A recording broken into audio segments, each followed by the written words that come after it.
네, 오늘 첫 번째 시간은 IM증권의 이영훈 이사님 모셨습니다. 안녕하세요. 네, 안녕하십니까? 네, 반갑습니다. 일단 오늘 시장 좀 전체적으로 어떻게 보고 계셨어요?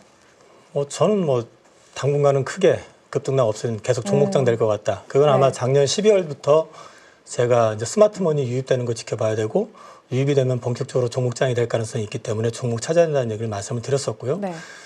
그걸 말씀을 드렸던 이유가 아마 그 정치적인 불확실성, 탄핵 소추되고 이런 거 왔다 갔다 할 때 그거 마무리되면서 우리가 간과한 게 하나 있다. 그게 금투세 폐지다. 그것만 가지고도 스마트머니는 얼마든지 들어올 수 있는 여건이다라는 말씀을 드렸었고요. 근데 이제 실제로 저는 그래서 지금 1월 중순까지 왔는데 한 주 정도는 감기 때문에 거의 제정신이 아니었었고요. 그러니까 지난주에 또 제가 대신 네, 거의 네. 제정신이 아니었기 때문에 종목 네. 찾아놓고도 멍 때리고 있었을 때가 많았었고 못 견디겠더라고요. 이게 컨디션이 안 좋은 데다가 좀 그래서. 근데 그렇죠. 어찌됐든 간에 지금 종목 장세는 당분간은 계속될 가능성이 높고 오늘도 결국 종목 장세다라고 말씀을 드리는데 종목 장세라고 해서 중소형주를 보시라는 말씀이 아니라 하이닉스 같은 주식이 3일 만에 10% 가까이 올랐어요. 그러니까요. 무슨 말씀이냐면은 네. 지금 시류에 맞춰져 가지고 갈 수 있는 섹터 내에 강한 종목들 위주로는 대응이 충분히 가능하다. 그래서 그거는 저는 다음 주도 그럴 것 같고 그다음에 당분간은 그렇게 될 거고 이제 외국인이 본격적으로 들어올 수 있는 트리거가 나오기 전까지는 종목 장세로 계속 대응하는 게 맞겠다. 네. 설 연휴가 되게 길잖아요. 그 이후에도 당분간은 좀 지금 같은 흐름이 이어질 거라고 보고 계시는 걸까요? 저는 작년에 최대 현금 비중 90%까지 만들었었다고 말씀드렸었고요. 네. 지금 현금 비중을 줄이고 있어요. 줄였고요, 실제로. 네. 근데 이제 고객 성향에 따라서 공격적이신 분, 주식만 갖고 계시고 싶어 하시는 분들 같은 경우는 최대 80% 이상 만들어놨고 그 다음에 좀 보수적이신 분들 이런 분들은 아직 절반이 좀 안 되게 갖고 있는 정도. 그런데 저는 개인적으로는 현금 비중의 일정 부분은 좀 유지하면서 대응하고 싶다. 네. 예, 그거는 종목 장세 대응을 하는 것도 좋지만은 아직까지는 좀 돌발적인 요소들이 좀 있을 수 있기 때문에 지켜보고 하자. 다만 시장 대응하는 건 작년보다는 분명히 괜찮을 것 같다. 예, 그렇게 말씀드릴 수 있을 것 같아요. 알겠습니다. 돌발 변수에 대해서 말씀을 해주셨는데 사실 다음 주에 방금도 언급을 드렸다시피 트럼프 취임식도 있고 BOJ도 있고 그런데 또 가장 많이 거론되고 있는 것 중에 하나가 BOJ인 것 같아요. 다음 주에 BOJ가 우리 시장에 하나의 변수로 작용을 할 수 있을까요? 일단 이번에 그 우에다 총재가 일본은행 뱅크 오브 재팬 우에다 총재가 금리 인상 검토에 대한 얘기를 했어요. 실제로. 네. 그러면서 이제 엔화가 지금 강세로 돌았죠. 물론 강세라고 해도 작년 8월이었나요? 급락 잠깐 나왔을 때. 네. 그때처럼은 아니잖아요. 그때는 140엔대 있었을 때고. 영향을 크게 줄 거라고 생각을 안 해요. 지금 구조에서는. 그리고 트럼프 행정부의 성향을 알고 또 과거에 일본 정부가 해왔던 패턴을 놓고 보면 트럼프의 심기를 거스려 가면서까지 네.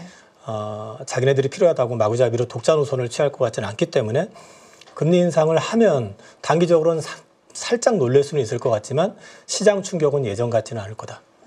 저는 그렇게 보고 있고요. 금리 인상을 해주는 게 개인적으로 봤을 때는 지금 시점에서는 엔화도 좀 안정화시키고 내부적으로 좀 단속도 좀 가능하고 이게 이제 문제는 엔화가 강세일 때 과거 이제 작년 패턴을 보면 엔화가 강세일 때 우리도 동조해서 달러 대비 강세가 나왔었는데 그 흐름이 나오느냐 이제 그걸 좀 지켜볼 필요는 있다. 그 정도 말씀을 드릴 수 있을 것 같고 충격은 있어도 아주 단기적이고 지난번 같지 않을 거다. 그러니까 그걸 너무 두려워할 필요는 없다라고 개인적으로는 생각하고 있습니다.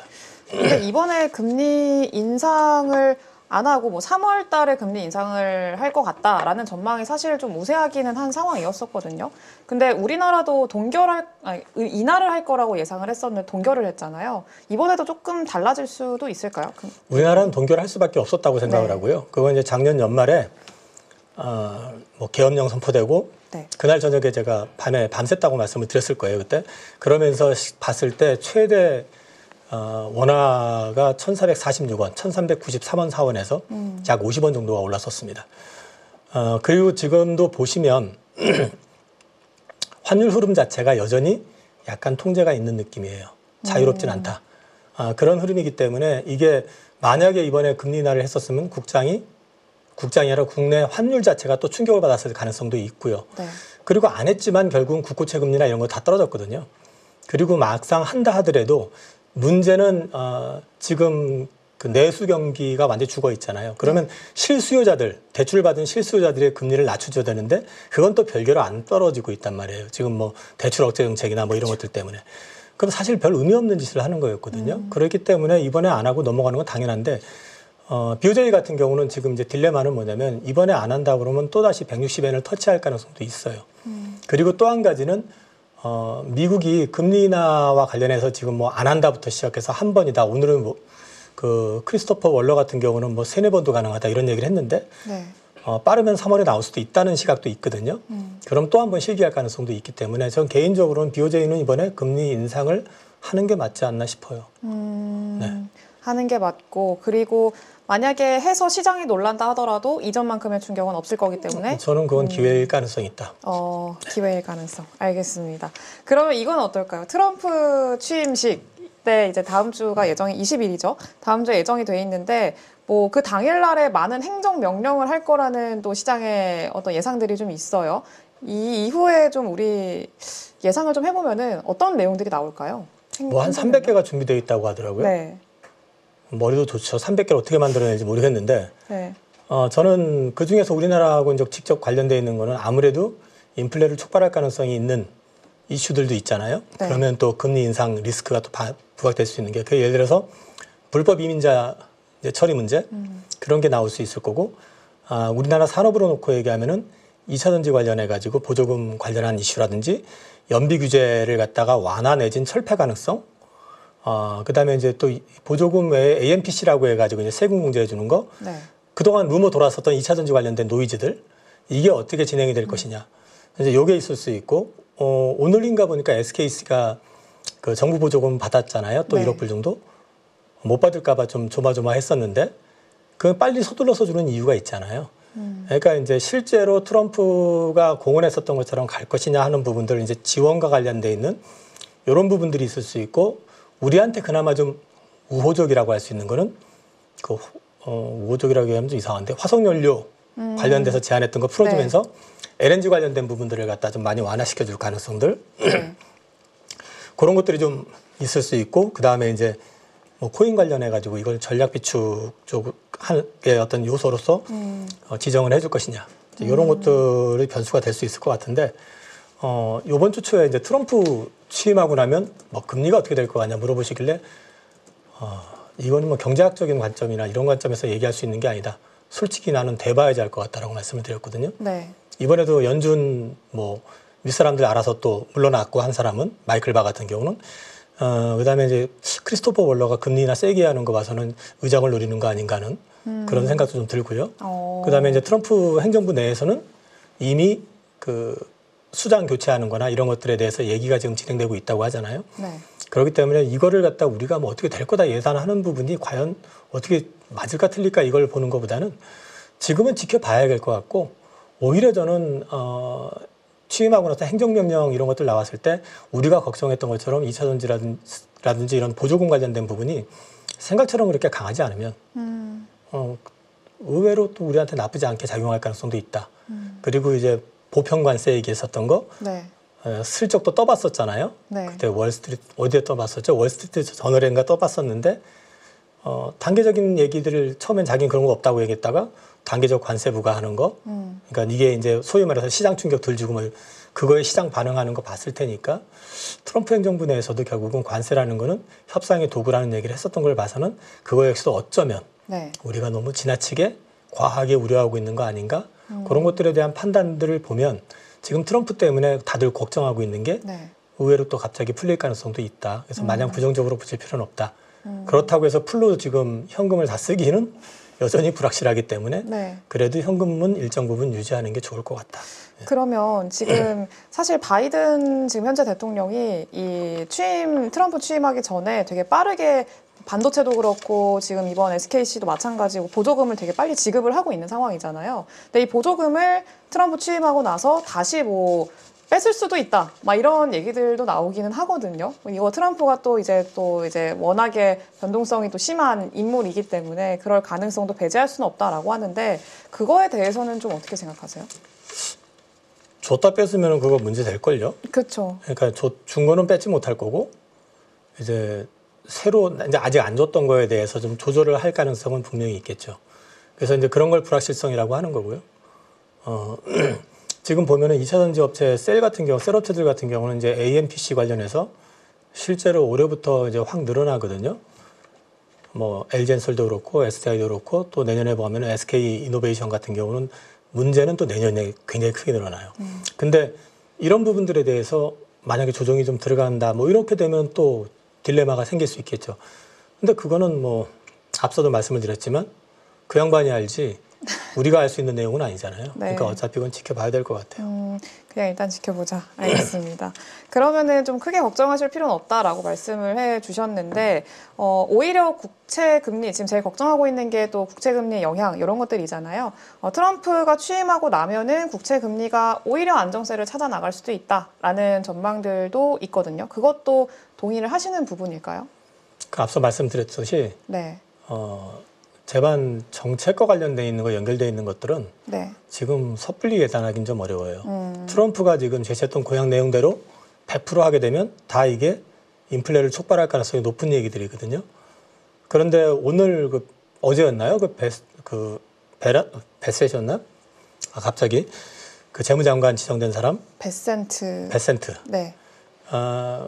뭐 트럼프가 했던 거 2017년에 했었던 거 감세 정책 이런 거 다 유지할 거고 뭐가 인플레가 나올 거라고 생각하느냐 뭐 이러면서 이제 얘기를 네. 했잖아요. 그러니까 이제 지켜봐야 될 문제가 있기는 한데 분명한 거는 관세 정책을 어떻게 하느냐에 따라서 그 경우에 따라서는 그게 인플레를 촉발하는 것보다 오히려 인플레를 꺾을 가능성도 분명히 있어 보여요. 그거는 이제 근데 이제 문제는 그렇게 인플레가 꺾이게 된다는 얘기는 경기가 한번 꺾일 가능성도 있다는 거죠. 그래서 이제 그게 수반이 될 가능성이 있다라는 거는 염두에 두고 지켜보셔야 될 것 같고요. 향후의 주가 관건 역시 마찬가지로 결국은 미국채 10년물 흐름, 네. 그다음에 환율입니다. 뭐든지 과하면 과유불급이라고 하잖아요. 네. 제가 지금 목 컨디션이 좀 안 좋다 보니까 자꾸 말이 꼬이는데 과유불급이라고 지금 보면은 달러 초강세가 계속 나와 있고 지금 109달러 선, 달러 인덱스를 보면 109달러가 아니라 109까지 올라와 있죠.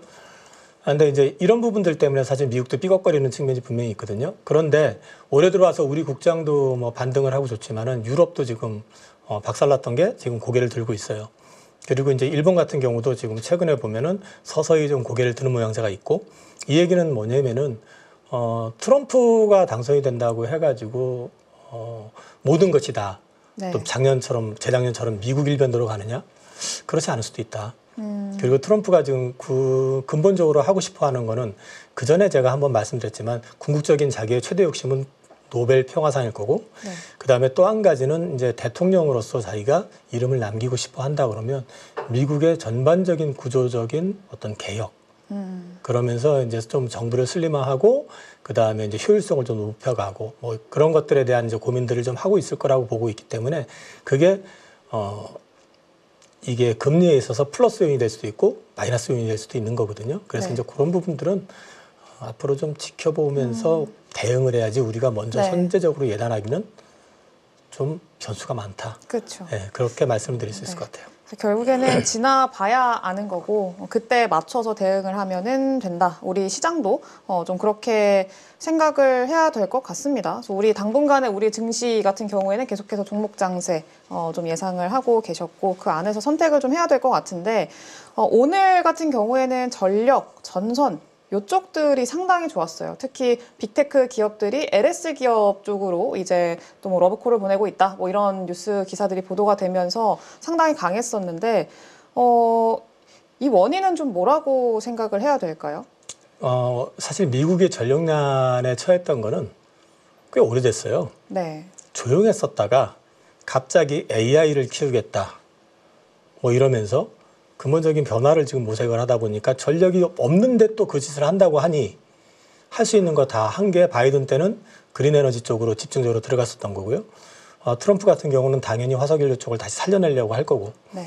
어찌됐든 간에 지금 전력난 해소를 통해서 모든 걸 풀어나가려고 하고 있기 때문에 거기에 대한 수요는 꾸준한데 특히 우리나라 기업한테 러브콜이 자꾸 들어온다라고 하는 거는 2023년도까지만 해도 2023년도 한 중반까지만 해도 소위 말해서 변압기라든지 이런 쪽 시장에 미국 시장 점유율을 놓고 봤을 때 50% 가까이가 중국산이었습니다. 근데 그게 지금 아마 중국산이 한 15% 내지 20% 내외로 줄었고요. 네. 그걸 더 줄이려고 할 거고요. 그 다음에 그 시기 때 러브콜을 많이 받았던 데가 한국, 대만, 태국에 있는 변압기 업체들이거든요. 네. 근데 멕시코가 또 시장 점유율이 꽤 올라왔어요. 그러면 이제 저도 잘 모르겠어요, 그거는. 근데 우리가 그냥 상식적으로 생각해 봤을 때 멕시코 쪽에다가 공장 지어가지고 미국에다 갖다 막 납품하기 시작하는 회사들이라고 한다면 중국. 혹시? 네. 네, 저는 거기까지는 정확하게 지금 모릅니다. 근데 그럴 가능성도 있다고 보면 결국은 그쵸. 멕시코에 대해서 그렇게 감정이 좋지는 않잖아요, 지금. 그쪽 관련해가지고 트럼프 행정부에서 또 어떤 식이든 만약에 규제를 가한다 이렇게 되면은 더 부족할 거고 네. 그렇게 되면 당연히 이제 캐파에 대해서 여유가 있거나 아니면 좀 증설을 어떤 니즈가 있는 국가들한테 러브콜을 더 보낼 수가 있을 것 같은데 지금 국내 그 변압기 업체들, 송배전 관련된 업체들, 전선 업체들 이런 쪽은 그와 관련해 가지고 어느 정도 캐펙스 증설과 관련해서 이미 일부는 했고 네. 추가 논의도 좀 있는 것 같고요. 그래서 실적 관련된 부분에 대해서는 크게 걱정할 건 없는데 작년에 워낙에 급하게 올랐고 많이 올랐기 때문에 상승의 기울기 자체는 작년처럼 막 드라마틱하게 뭐 템버가 납니다 이렇게 가지는 않을 것 같지만 어쨌든 흐름 자체는 실적적인 측면에서는 매출적인 측면에서는 꾸준할 것 같다. 수익률에 대한 부분은 좀 다를 수는 있어요. 네. 근데 이제 그거는 뭐 어차피 시장이 판단할 문제이기 때문에 제가 시장이 판단할 문제라고 말씀을 드리는 건 실적의 성장을 해도 성장의 기울기가 조금 완만해지면 주가의 상승 기울기 역시도 완만해지거든요. 네. 그런 부분은 있을 수 있지만 어쨌든 우리나라의 송배전, 전선 이쪽 관련해 가지고는 러브콜은 적어도 올해도 계속 될 가능성이 높다 말씀드릴 수 있습니다. 그럼 그런 기울기에 조금 더 어느 정도 동력이 돼줄 수 있을 만한 게 이번에 뭐 산불, LA 산불로 인해서 더 뭐 동력이 될 수 있다라는 얘기들이 나오는데 실질적으로 성과를 기대해 볼 수는 있을까요? 기대는 하는데 그거가 관련돼 가지고 수주해 가지고 하려면은 시간이 좀 걸리겠죠. 그 기대감이겠죠 일단은. 네. 그러면 그것도 역시 다시 채우려면은 이쪽 그 우리나라 송배전 업체들 이 관련해서 볼 때는 입장에서는 또 하나의 포텐셜이 어쨌든 생긴 거잖아요. 네. 그러니까 이쪽과 관련된 부분들이 조금 더 연장이 되거나 많아지거나 할 수 있는 베이스는 될 가능성이 있겠죠. 예, 그런 면에서 좋다라고 하면 산불이 났는데 좋다라고 하면 안 되고 하여튼 우리나라 업체들한테는 나쁘지 않은 그런 치유적인 상황이다. 측면에서는. 네네. 그러면은 이런 흐름들이 좀 언제까지 트럼프 정권에서도 계속해서 이어질 수 있을 거라고 보고 계시는 걸까요? 전력 관련된 부분들은 지금 미국이 네. AI에서 중국에 뒤지지 않으려면 앞으로도 계속 할 수밖에 없다요. 그렇죠. 그렇기 때문에 투자와 관련된 건 계속 될 거고 그래서 실적은 이쪽에 있는 업체들이 좋아지는 건 맞아요. 굉장히 좋아질 거라고 말씀드렸고 네. 다만 이제 그 성장의 기울기라는 거는 그냥 비근한 예를 들으면 삼양식품이 주가가 50만 원, 60만 원에서 이렇게 못 가다가 네. 갑자기 튀었잖아요. 그게 공장 증설 얘기 나오면서 증설을 해도 부족해 이러니까 이제 네. 올라온 거잖아요. 목표 주가 뭐 100만 원 근처까지 왔잖아요. 지금 목표 네. 주가는 여기도 비슷한 그림이 나오지 않을까 싶어요. 그래서 뭐 아까도 말씀드렸지만 주가의 어떤 기울기 자체는 지금 현 캐파 가지고 뽑아 올리는 것보다는 여기도 뭔가 수주가 확정이 된다든지 어떤 그런 부분들이 그려졌을 때 추가 캐펙스 투자 이걸 통해 가지고 그림이 그려질 때 한 단계 더 붙이는 그런 그림이 나올 가능성이 있다고 봅니다. 최근에 안 그래도 사실 진짜 많이 올랐고 최근까지도 계속 오늘도 오르고 있고 그러니까 신규로 진입하는 걸 고민하고 계시는 분들이 되게 많으신 것 같거든요. 근데 그분들한테도 지금은 그래도 아직까지는 따라붙어도 좋을 때라고 좀 이야기를 해줄 수 있을까요? 간혹 가다 보면요 쫄보가 더 유리할 때도 있어요. 그래서 쫄보가 유리한 거. 네, 저도 네. 약간 쫄보 나이 들면은 약간 쫄보가 돼요. 네. 그 대담해지다가 이제 쫄보가 되는데 쫄보래 가지고 사실은 전력기기 쪽에서 제일 안 올랐던 놈이 LS1레기였었죠. 그렇죠. 쫄보라서 행복해요가 된 거죠, 이번에는. 그러니까 이제 제가 지금 말씀드리고 싶은 거는 밸류에이션 단으로 보면은 지금 HD 현대일렉이 20배? 아마 LS도 거의 비슷하게 왔을 것 같아요. 네.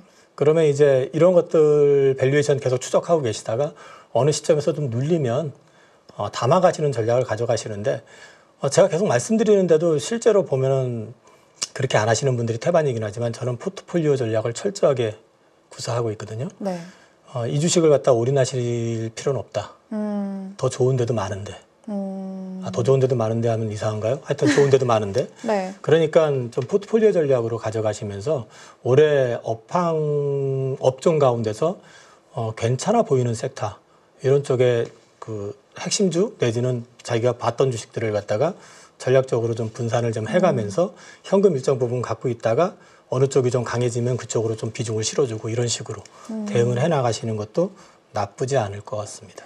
그러면은 기존까지 나빴다가 이제서야 좀 좋아지는 섹터를 지금은 좀 봐야 될 것 같은데 그걸로 좀 생각을 많이 하고 있는 게 사실 이제 트럼프 당선인이 취임을 하게 되면은 이전에 트럼프 트레이드로 피해를 입었던 업종들이 다시 좀 기지개를 펼 수 있다라는 그런 기대감이 좀 있는 상황이긴 하거든요. 예를 들면은 지금 뭐 이번에 태양광 또 좀 꽤나 많이 올라왔고 풍력 같은 경우에도 다시 따라갈 수 있다. 라는 이런 얘기들이 나오고 있는데 이쪽들 같은 경우에는 좀 어떻게 봐야 될까요? 태양광은 저도 지금 이제 스터디하고 있는 중이고요. 네.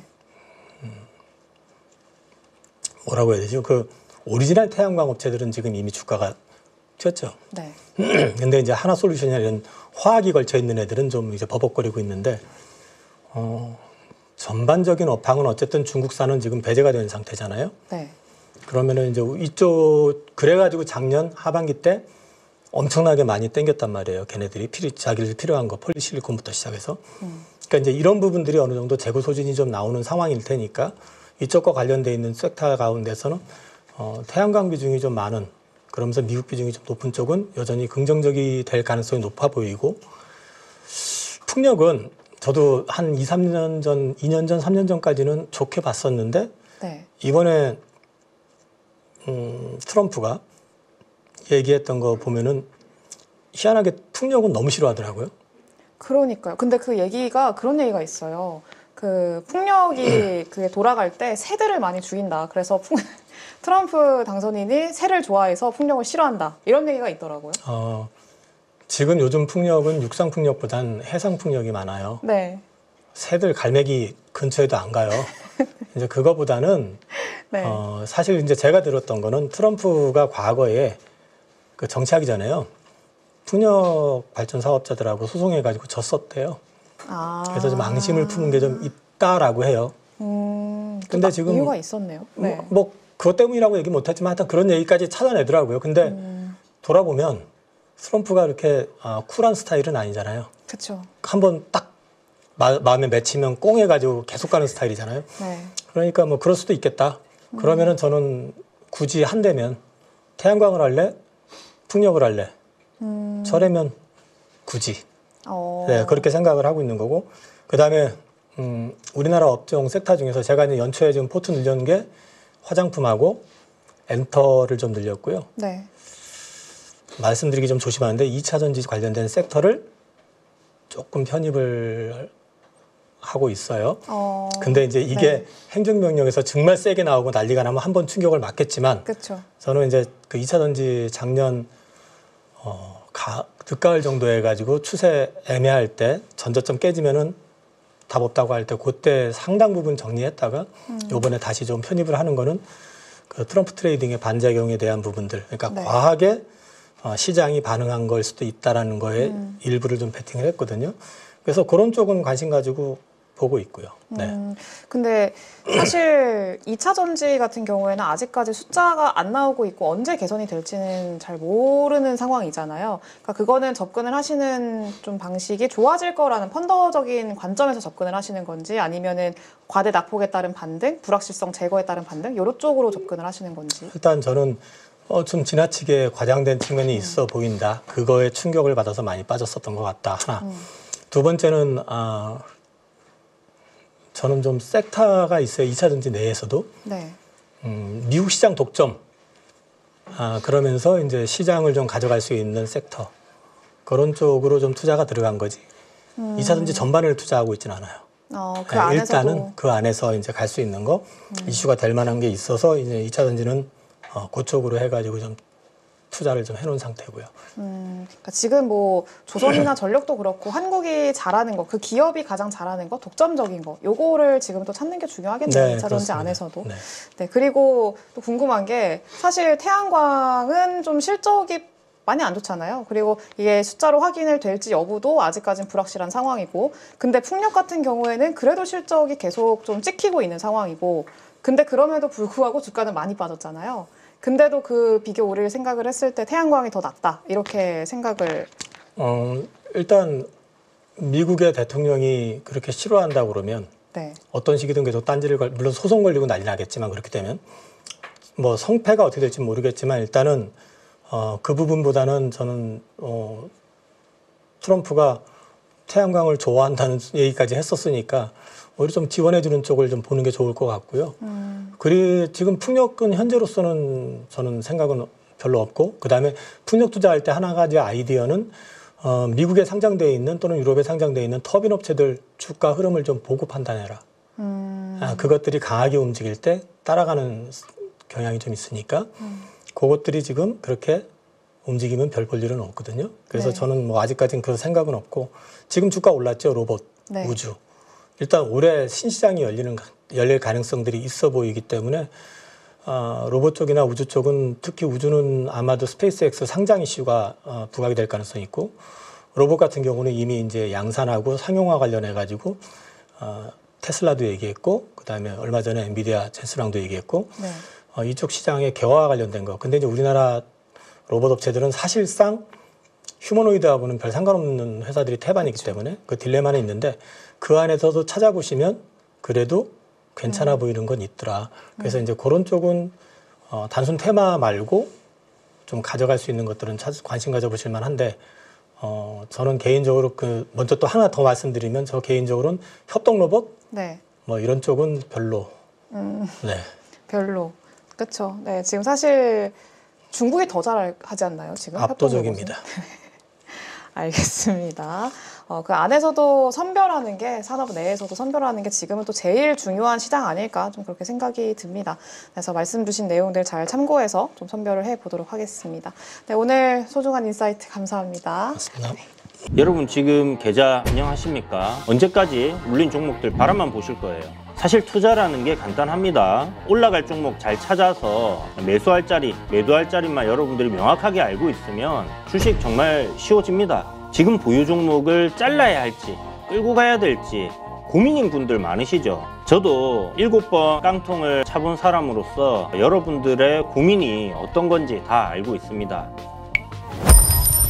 그래서 제가 여러 번 실패를 겪으면서 일어서게 해줬던 기법들에 대해서 명확하게 알려드리도록 하겠습니다. 2025년 양봉 나온다라고 이야기 드렸는데 분명 좋은 장이 올 거니까 이 기회를 살리시면 좋겠습니다. 딱 8주만 집중하셔가지고 평생 써먹을 수 있는 돈 버는 기법 다 배워가실 수 있도록 만들어 드리겠습니다.